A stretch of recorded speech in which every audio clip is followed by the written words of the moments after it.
સુરતની ઠેર ઠેર ડિગ્રી વગરના બોગસ ડોક્ટરો પોતાની હાટડી ખોલીને ગરીબ દર્દીઓના જીવ જોખમમાં મૂકતા હોય છે, ત્યારે એક સમયે ડોક્ટરને ત્યાં વોર્ડ બોય અને દવા આપનારની નોકરી કરનારા જે સ્લમ વિસ્તારમાં ક્લિનિક ખોલીને લોકોની સારવાર કરી રહ્યા હતા.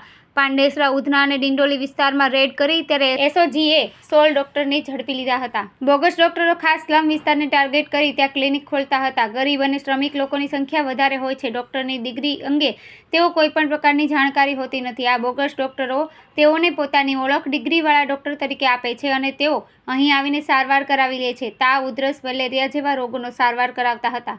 એક દર્દી પાસેથી 50થી લઈ 500 લઈ દવા આપતા હતા. પીઆઈ અતુલ સોનારાએ કહ્યું કે તેમની પાસે કોઈ ડિગ્રી નથી. અગાઉ કોઈ ડૉક્ટર જોડે કમ્પાઉન્ડર હોય અને શીખ્યા હોય તેના અનુસંધાને પોતાને ક્લિનિક ખોલીને લોકોની સારવાર તે મુજબ કરી રહ્યા હતા. આ તમામ બોગસ ડૉક્ટર સ્લમ વિસ્તારને ટાર્ગેટ કરતા હતા.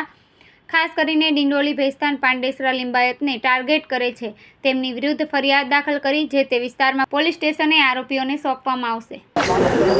આજે એસઓજી દ્વારા જે બોગસ ડૉક્ટરો હોય છે એની માટેની એક મુહિમ ચલાવવામાં આવી હતી.